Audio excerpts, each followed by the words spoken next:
2, 3.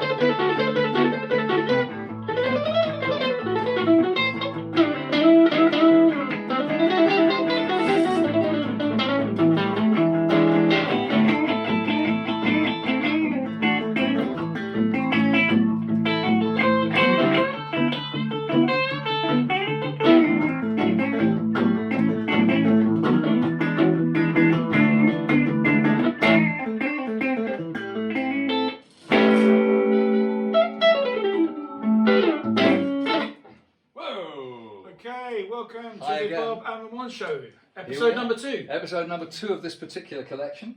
Last time we had 2 beautiful, iconic 335s. This time we're staying with the time period. We're still in 1960. But we have a 345 in blonde.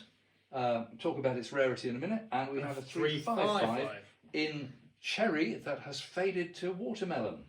And these are essentially for really 1959 guitars, aren't they? Why is that, Bob? 59 specs. Well, they've got the neck spec, the pickup specs, and all the rest of it. The knobs, they're all compatible. So these are both earlier 60. Sort of amber coloured knobs. Amber covered switches. Yeah, absolutely right. Both got gold Bigsby's. The gold on these guitars is in great shape. The Klusen's machine heads on the back of the headstock on this one are really, really, clean.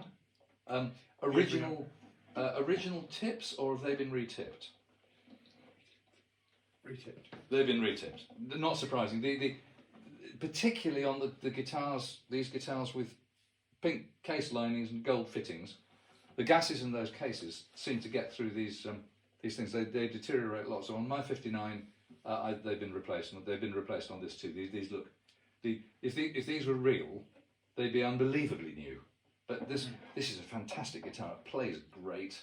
Action's fantastic. The pickups are quite punchy. And they both got the gold Bigsby. Yeah. Which is now this guitar here is quite a rare guitar because it's only 1/3 of the models were actually mono.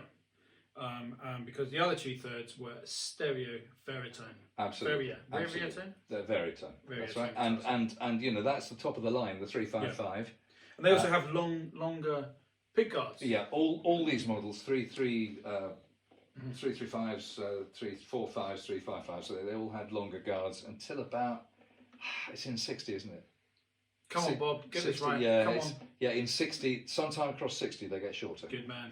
This end basically goes about half an inch shorter. So, and this is black, whereas this one here is tortoiseshell. Tortoiseshell with multiple binding, and also, I mean, they're in great condition very often because these are multi-ply things that they dish or the edges lift off in that case, and these are both remarkably flat. And it's actually, look, if you look here, Bob, it's quite thick. It's quite a thick bit of, I think it's is it nitro or whatever it is, but it's quite thick.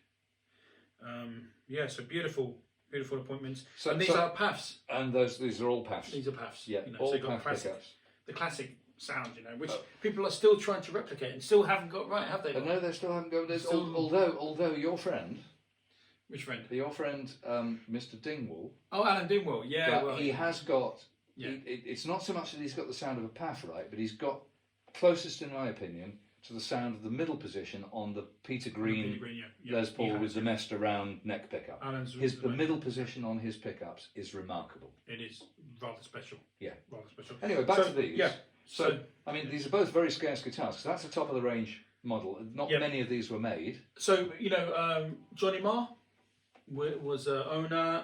Who else? Noel Gallagher. Chuck Berry, which is what you were playing. Noel Gallagher has at least one real one and several modern ones. And I guess Chuck Berry just wanted the most kind of Cadillac of guitars at the time. With all the appointments and the top of the line. He's Chuck Berry. He wants to have the poshest guitar. Yeah. Now, a couple of other nice things about this: the lacquer on the headstock always yellows on these things, like it does on 50s and 60s Les Pauls. Yeah. With the pearl inlay and so on. This is the top of the range pearloid inlay up there. Right. However, the nylon nut usually stays white. And the other thing about these guitars is that only the earlier ones, the dye used to fade with age, and so that's why you get this watermelon colour. They weren't supposed to be like this. They were supposed to be redder, like a darker redder, like darker red. But it's a beautiful. So beautiful they're scarce now. So the 355s, many of them fade watermelon. 345s it's rarer. 335s it's even rarer. I think there's only 2 known watermelon 335s. They weren't very many made early enough in red to have this dye on them in the first place, which is why they're so scarce. So a watermelon 335 would be a seriously rare guitar. But this is rare. Only about 50 of these were made in total in 59 and 60. 18 in 60. This is one of 18. Wow. Which is not exactly a common guitar. Yeah. And it's in lovely shape. Beautiful, yeah. Can we credit the guy you got it from? Absolutely. Right. So both these guitars. Do a cut there. Okay. Both of these guitars come to our friend David from a dealer in the States called Charlie Gelber, who is the expert on 335s. And by all accounts, he's a really decent guy, a really nice guy too. And he is definitely, whatever anybody tells you, he's the authority on these ES guitars. And frankly, what he knows, I've never met him. If he doesn't know it, it's not worth knowing. Yeah, and he deals in these, and he's dealt in some amazing instruments. He's probably had a few black ones go through his hands because they're rare too. Yeah. Keith Richards likes. So Keith Richards does like a black one. Yeah, absolutely. He looks dead cool in it too. So Johnny Depp as well. And Johnny Depp. Your favourite guitarist? Johnny Depp, my favourite non-guitarist. No, I think Johnny Depp's a great guitar player. He's very good at eau de cologne ads. No, I think he's a legit guy.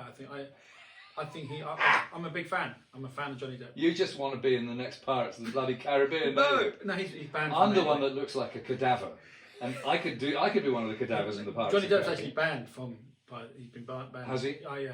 Oh. But I think he's a cool guy. Rock and roll. Kind of more modern Keith Richards sort of vibe. Yeah. Yeah, you agreeing with me, guys? The only thing I really envy him for is his ex-wife, but that's another story.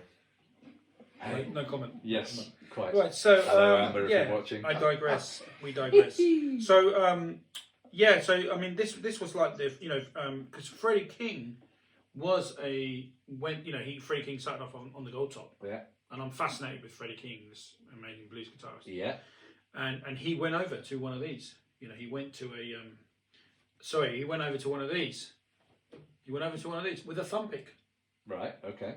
So these were, B.B. King was, B.B. King certainly had 355. 355, and then he did it. He made Gibson cover the holes up because I guess he didn't. Well, the Lucille's exactly much later to try it, because the thing is, B.B. King played loud, and these guitars, they've got solid blocks in them. Yeah. To help suppress the feedback, but they can still feed back. But another thing is, the neck on this is really, really fast. So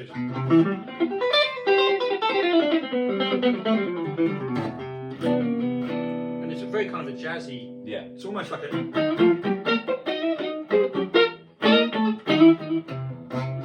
Well, remember, most of the music craftsmen who were buying Gibson guitars, jazz was really the thing they were playing. A lot of jazz guys, top of the line, so that would have been the choice of the pros. Yeah, and a lot of guys that were doing sessions, the TV, and in the studios and the sessions in America, and this was their first choice instrument because it's quite, it's basically a versatile. I remember there's a great, Jimmy Bruno, the great jazz guitarist. His father was a session musician in the TV studios, and he used one of these. Yeah, and then Jimmy Bruno's inherited it, but it's kind of like it was the kind of session man's ultimate tool. You're right. Also, I mean, so ES guitars, electric Spanish, thin lines, they have a reputation for going a bit brighter than the solid bodies.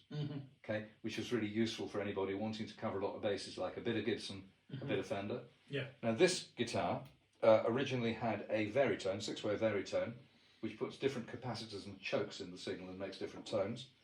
B.B. King famously used position 0 and position 3, I think. Oh, really? For his thing. I'm impressed with Bob's homework there. This one's been disabled and has the varitone. The varitone, basically, this rotary switch has 6 positions, and it controls a box of tricks under the pickups, routed into the body. One reason that people... So the circuitry's under the pickups, and it's in a metal box. Right. It's a bit bigger than a mobile phone. It's a bit thicker.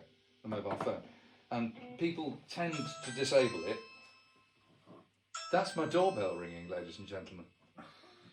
Well, Someone's at my door, only I'm 100 miles away. Too bad. Right, back to the knitting. So yeah, a lot of people disconnect the varitone, and even sometimes take it out. Right. Right. But one of the reasons that people do therefore differentiate hugely in price between a 335 and a 345 is that some purists argue that because it had the varitone box in it, whether it's still there or whether it's removed, it changes the structural integrity of the guitar. Frankly, I think that's a bit esoteric. Having played enough 335s and 345s, I think it's a bit esoteric. You know, up in this world of high-end collecting, all I'm kind just of wondering how you get voodoo it out. exists. I'm just wondering how you get it out the F hole. Through these. No, that was a joke, by the way. There you go. That was a joke. But I mean, nevertheless, you do raise an interesting point, which is all these guitars, if you have a wiring issue or something, they're buggers to work on. Yeah. You know, there's a whole way where you attach, you take the knobs off, you attach each of the spindles to a bit of rope, pipe or wire or string or something, and then you pull the whole thing through along with a strand of rope. And when you have to put it all back together, you pull them through one at a time and try and get them back through the holes and get the... I can tell you from personal experience, it's a complete nightmare. It's a total nightmare.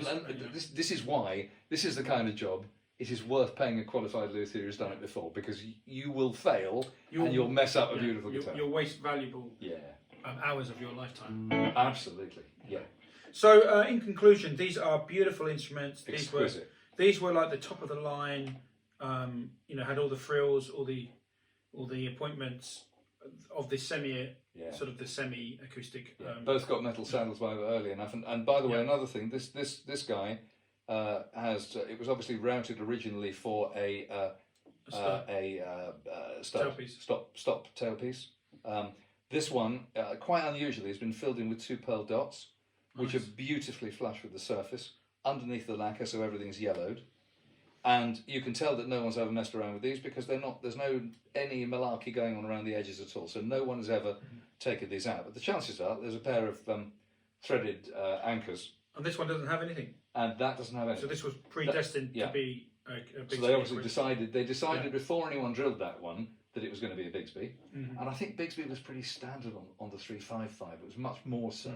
Whereas on the 345 it was more of an option. And I would guess that the neck would be very similar to a jazz guitar neck of its time, you know, and compared to a Gibson Les Paul. Yeah. That this was more like maybe a jazz you'd find on a. It's a real halfway house, isn't it? An L5 or something like that. between I mean, there was no rock in those days, so between a pop guitar and a jazz guitar, it's a real halfway house. Yeah. Okay, guys, that's it for today, and I hope you've enjoyed this video. We're going to be back next week with episode 3. Hope you're enjoying this new, the new Bob. The new Bob. And all replacement parts. I'm a refin. And we'll see you in the next one, guys. Take care. Ciao. See you soon. Bye.